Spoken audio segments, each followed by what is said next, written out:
Translation. By the mercy of Sanatana Goswami, I have learnt the final conclusions of devotional service, and by the grace of Sri Rupa Goswami, I have tasted the highest nectar of devotional service. So we'll do that together as well. So, by the mercy of Sanatana Goswami, I have learned the final conclusion of devotional service. And by the grace of Sri Rupa Goswami, I have tasted the highest nectar of devotional service. So the purport, of course, by Srila Prabhupada. Sri Sanatana Goswami Prabhu, the teacher of the science of devotional service, wrote several books, of which the Bhagavatamrita is very famous. Anyone who wants to know about the subject matter of devotees, devotional service, and Krishna must read this book. Sanatana Goswami also wrote a special commentary on the 10th canto of the Srimad Bhagavatam, known as the Dasamapatipani, which is so excellent that by reading it one can understand very deeply the pastimes of Krishna.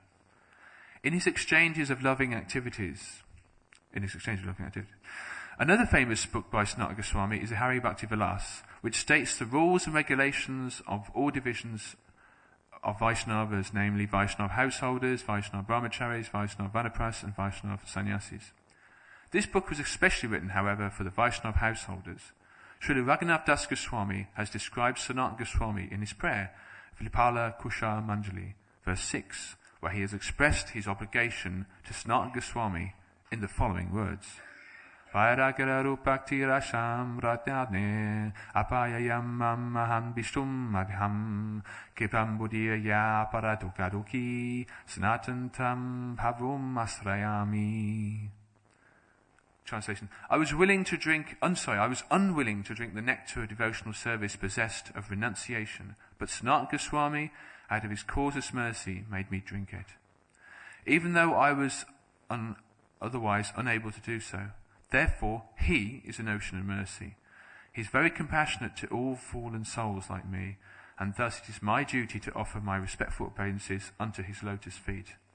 Krishnadas Kaviraj Goswami also, in the last section of the Chaitanya Charitamrita, specifically mentions the name of Srila Rupa Goswami, Sanatana Goswami, and Srila Jiva Goswami in his respectful obeisances unto the lotus feet of all these three spiritual masters, as well as Raghunath Das. Srila Raghunath Das Goswami also accepted Sanatana Goswami as the teacher of the science of devotional service. Srila Rupa Goswami is described in the Bhakti Rasacharya, or one who is known, so he's described as a Bhakti Rasacharya, or who is one as knows the essence of devotional service. In his famous book, Bhakti Rasa Sindhu, it is the science of devotional service, and by reading this book one can understand the meaning of devotional service. Other of his famous books is the Ujjvala Limanani. In this book he elaborately explains the loving affairs and transcendental activities of Lord Krishna and Radharani. Quite a lot of words there. I'll do the verse again. By the mercy of Sanatana Goswami, I have learnt the final conclusions of devotional service, and by the grace of Srila Rupa Goswami, I have tasted the highest nectar of devotional service. Om Akyanam Tadidam Dasya Jalangala Shalakaya Takshro Amritam Yena Tasmai Shri Gurave Namaha Shri Chaitanya Manobishtam Sapitam Yenibhutale Swayam Rupa Garavayam Sadati Svapatantikam He Krishna Karuna Sindhu Dinabandhu Jagapate Gopisha Gopikanta Radha Kanta Ramustate Nama Om Vishnu Padaya Krishna Vastaya Bhutale Srimati Bhaktivedanta Swamini Chinamine Namaste Sarasvati Devi Gudavani Prachadine Nivasesha Shunyavadi Prashachade Satarine Shri Krishna Chaitanya Prabhu Nityananda Sedvaita Radha Sivasati Gaura Bhakta Vrinda Hare Krishna Krishna Krishna Hare Hare Hare Ram Ram Ram Hare Hare. By the mercy of Sanatana Goswami I have learnt the final conclusions of devotional service, and by the grace of Srila Rupa Goswami I have tasted the highest nectar of devotional service.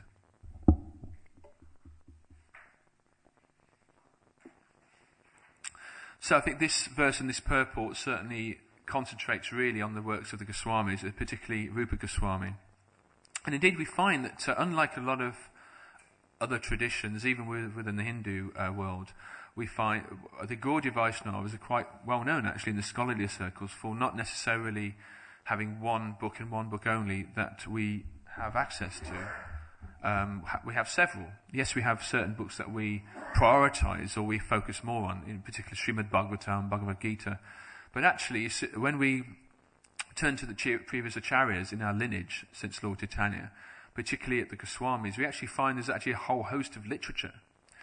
However, one of the points is that as a preaching movement, we tend to concentrate on Prabhupada's books, Bhagavad Gita and so forth, because some of the writings of the Goswamis are too high, ultimately, where they're concentrating or focusing on Krishna Lila, Radha Krishna's pastimes and so forth. And if that general public have direct access to that, without understanding perhaps some of the more fundamental philosophy, then it could be misunderstood as stories and allegories and metaphors and things like that. But the whole idea is that there's a process of thought going on here, with the Bhagavad Gita perhaps being the summary of the knowledge that you need to know. But of course, Bhagavatam, Chaitanya Charitamrita, and then of course the books of the Goswamis, Nectar of Devotion, etc., are going into a bit more detail. Some of the other books, of course, apart from the Bhagavatam, you've got Brahma Samhita, of course. Again, that was translated by, Bhaktisiddhanta Sarasvati Thakur. That's discovered by Lord Chaitanya during his pilgrimage in South India, and was recited at the dawn of creation in praises of the Lord, and full of Vaishnava conclusions and describing Govinda, the primeval Lord. And of course, the hymn itself is primeval, said to be one of the, even historically, even from a mundane scholarship point of view, perhaps one of the oldest prayers there is in historical records, which is interesting.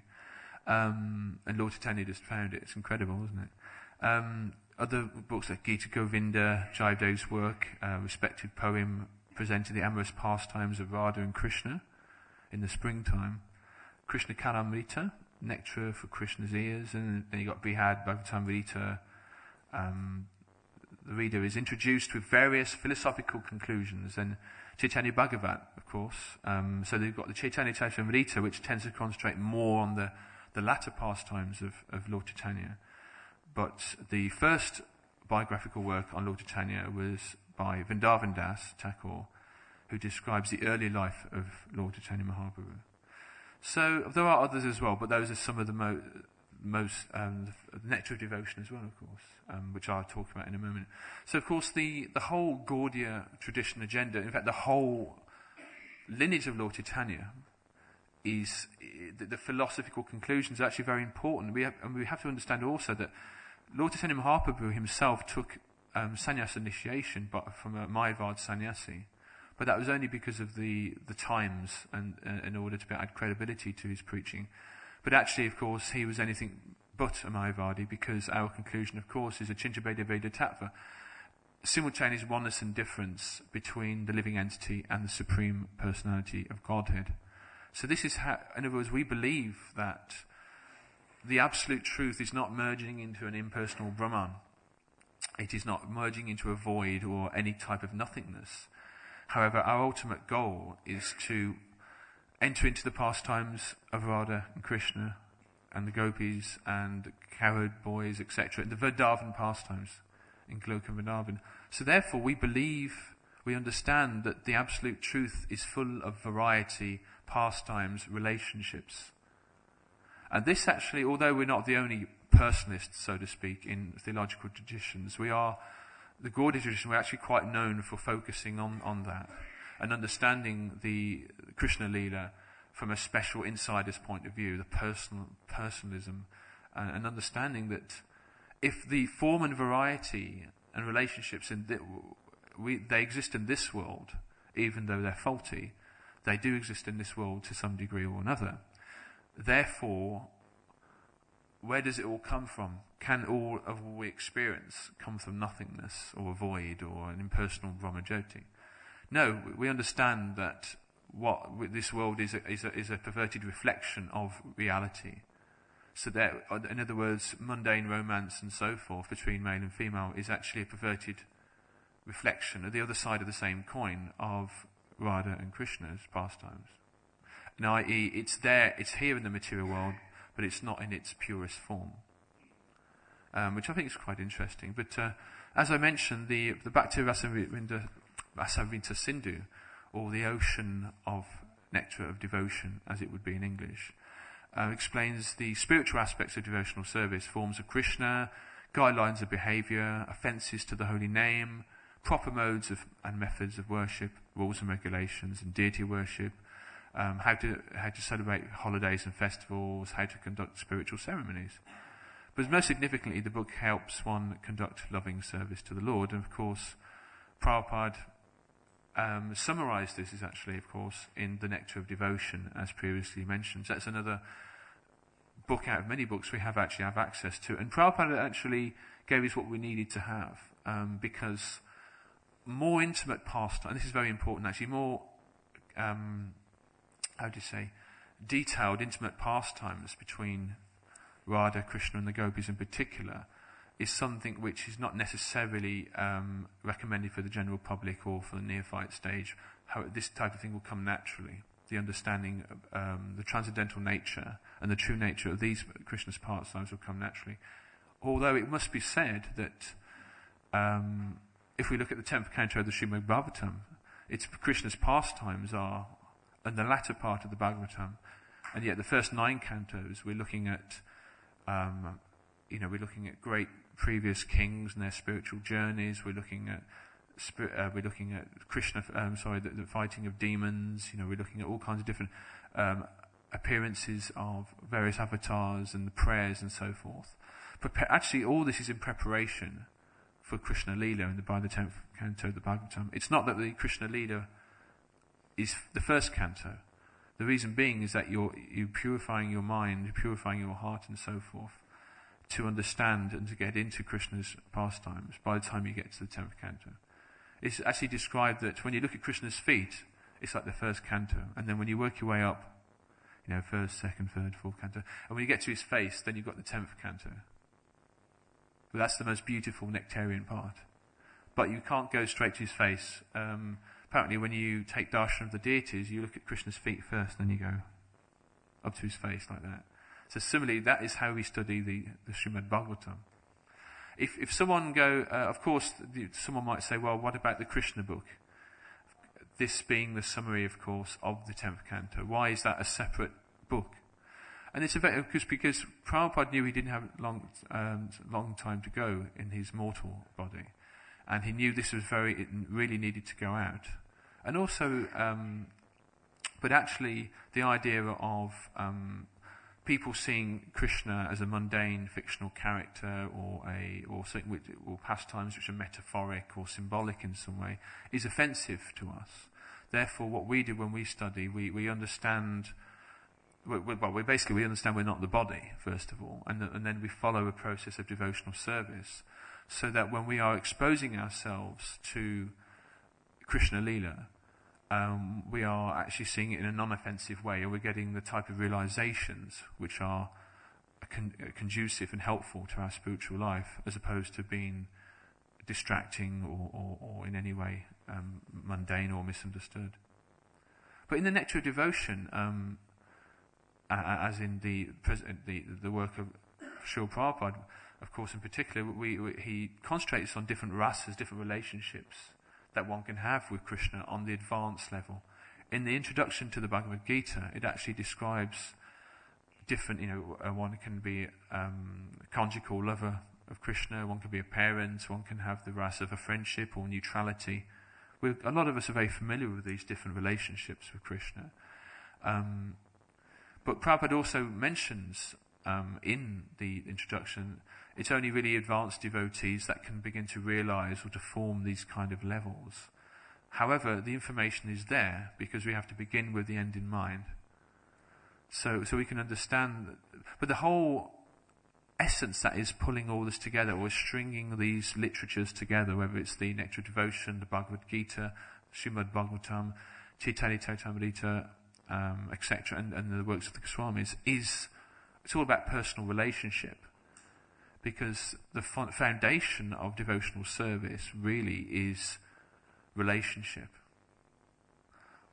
Oh, I'm just going to really work hard now to work in the kitchen or distribute books because I'm really in love with the impersonal Brahman, it really keeps me going.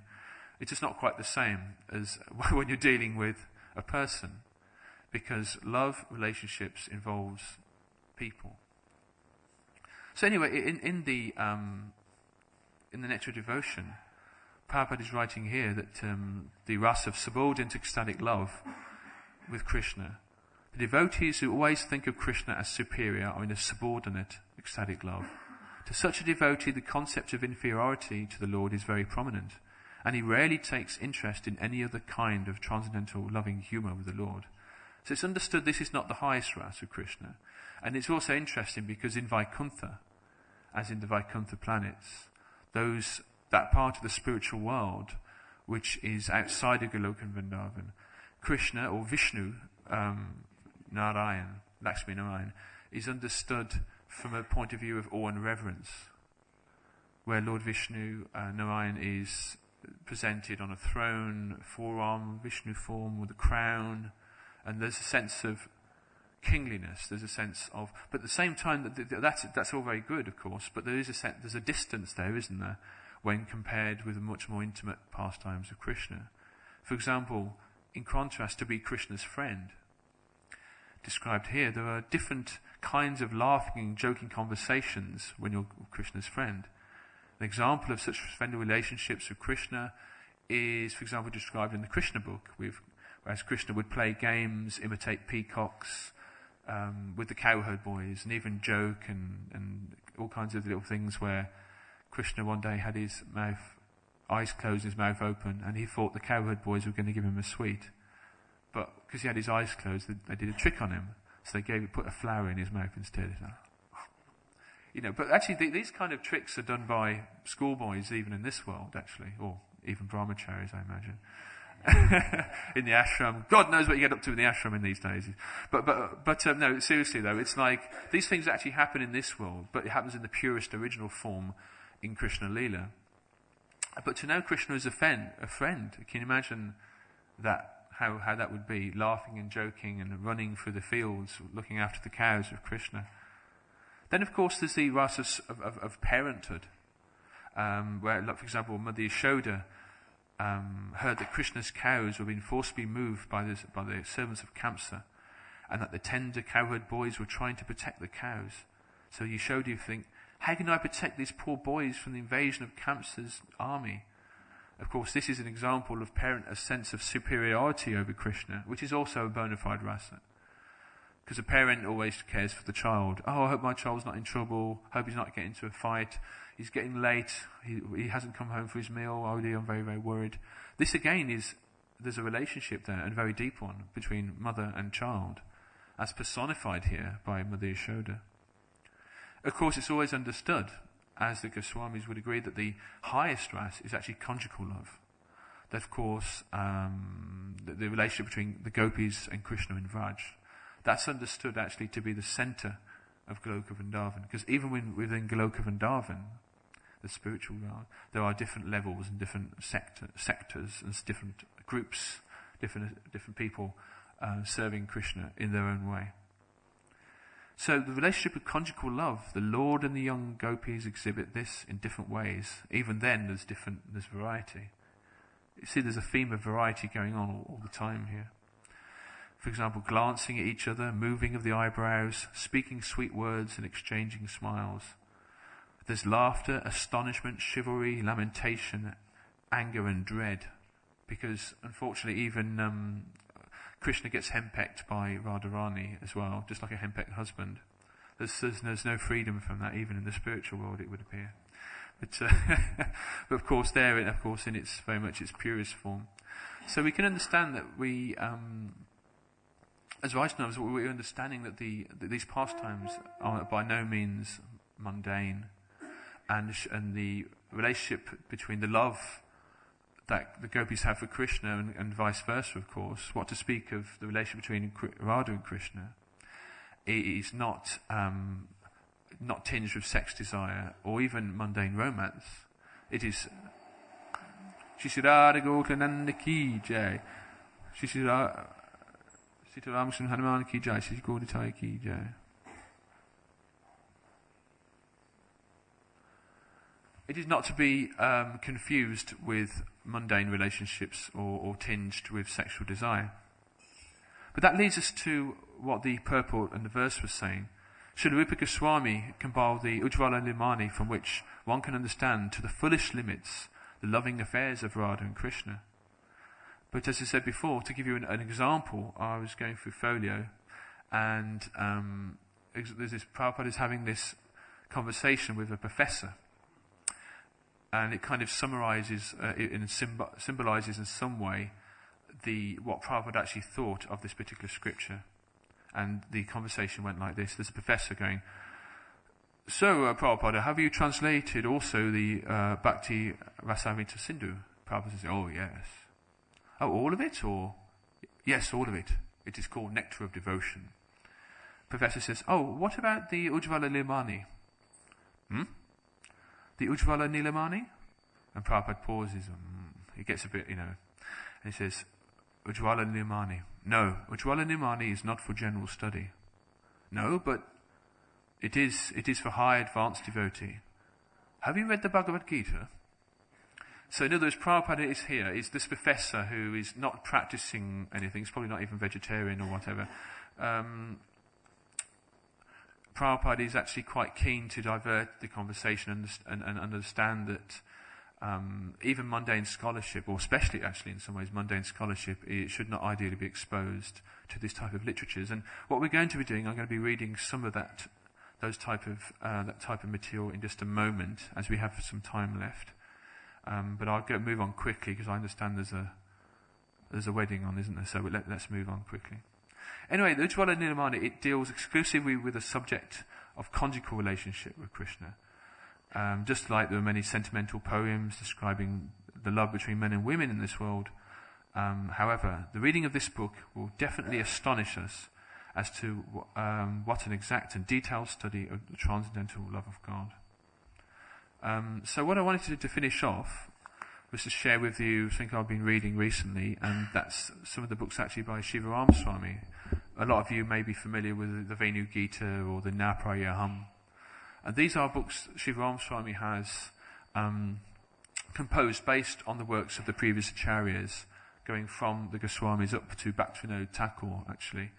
And a lot of it is, this particular book, Naprayaham, which means how can I ever repay you for your love, is the second volume of this series by Shiva Ramaswamy. And basically it is about the gopis' feelings for Krishna. And I just wanted to, now we've kind of explained it's all not mundane, that we're now ready to hear some Gopi Krishna Lila, I thought. So I'll read this through, and then we'll complete. So here we go. This is a gopi sharing her feelings of her love for Krishna. It seems like millennia since my eyes last saw your beautiful form, since my senses last feasted upon your transcendental qualities. The hands of time may dictate what they like, but who can argue with an impulsive heart? O Krishna, love of my life, I long for you with every atom of my being. Will we meet again? Surely we must. Why else would I continue to dress and ornament a body dictated to your service for so long? I exist for no one but you. O Krishna, save me. My bath completed, I sit by the window. The sun's morning rays streaming through the lattice work create ornate designs upon my golden limbs. Should I wear a dark blue sari? If I do, I'll be wrapped up with thoughts of you. My assistant places a mirror in my hand and she begins to comb my hair. When I see my reflection, I think, oh, how beautiful. If this beauty brings such a view but a drop of pleasure, the Creator has triumphed. Otherwise, what is the use of this beauty? Of what use are the bejeweled walls and ivory furniture of my dressing chamber? After all, it is for your satisfaction alone that I endure the daily tedium of dressing. Chatting as she usually does, my friend Magna reminds me of the many nectarian pastimes we shared. Shamalata, she says, do you remember the night Govinda combed and decorated your hair by the bank of the Jamuna? It was the full moon night of the autumn season, when the night-blooming jasmine perfumed the air and moonshine painted every tree, creeper and flower silver. Oh, how aggressive was the sound of your little flute that evening. Many of my friends were drawn from their homes under the most embarrassing circumstances. They told me some were cooking, some were caring for their children, some were alone with their husbands, and then suddenly the flute plays and they were gone. But after dragging us through the jungle in the dead of the night, how could you simply say, "Oh, welcome," as if we were unexpected hosts? You're such a connoisseur of the art of humiliating others. Yes, it's true. For what other reason would you ask, O most fortunate ladies, welcome? What I may do to please you. So magnificent of you, oh so gallant Krishna. To please us? We followed the call of your flute to please you. Day after day you enjoyed with us, and then you turned the tables and asked why we had come. Oh, how clever, Krishna. Not only that, you broadcast the dangers of the forest, saying, although there is an abundance of moonlight, this forest is full of snakes, lying beneath the carpet of the foliage of the forest. Vrindavan, a dangerous place? Oh, really? You should have done better than that, Krishna, as an excuse. Who knows better than you about the serene atmosphere of Vrindavan forest? Here, even tigers behave like domestic animals. Then, seeing the gopis cast sidelong glances of bewilderment, you continued, if you have come to collect night-blooming flowers for your worship, it is neither the time nor place, and why not? Where other than forest gardens? And I missed that was a bit. Oh, Govinda, if your plan was to tease us, you certainly succeeded. But let me say one thing. Your lessons on chastity were like a pauper's advice on commerce. Every leaf and flower of Vrindavan chuckled when you said, the highest religious duty for a woman is to serve her husband. Oh, that was really humorous coming from you, Krishna. How I could barely believe my ears when you said, please return to your homes. How could you be so callous? Krishna, do you simply think we blew in with the wind? Can we be so easily dismissed? What do you know of a gopi's distress? Are you unaware of your influence over the women of Braj? He who wields a sword but must be held accountable for your injuries he inflicts. The pain you caused with your double-edged tongue will certainly be remembered in the court of King Cupid. O beloved, did your heart not break when the gopis hung their heads in sadness? Did your eyes not burn when their sorrowful breathing dried their reddened lips? When they scratched the ground aimlessly with their toes, did you think they were decorating Vrindavan as a pastime? When tears carrying the black mascara from our eyes washed the vermilion powder from our breasts, did your eyes not moisten? Oh, Hari, how would you have tolerated our standing like statues silently, bearing the burden of misery? Within our minds we thought, if our love cannot conquer Krishna, then what is the use of our lives? But you went on, will we really be satisfied without any form of maintenance here in the forest? We said, when you don your golden turban decorated with strands of jewels and tiny garlands, we will write it bit by bit until it's perfectly placed on your lotus head. If you try to stop us by shaking a finger, we will simply ignore you. Placing a hand beneath your turban, we will arrange your curly locks, which had conspired to cover the half moon of your effulgent forehead. O Krishna, such encounters of your boundless sweetness will certainly be sufficient for our sustenance in the forest. But still you did not relent. Friends, your husbands will not tolerate this behavior of yours. They will complain bitterly and produce a fearful situation for us. But Krishna, it is your two mighty arms that make us fearless. Just as they lifted Govardhan hill to protect us from the rains of King Indra, those arms will surely destroy all our enemies. Now, with those strong arms of yours, kindly embrace us in the dead of the night. I think I'll stop there.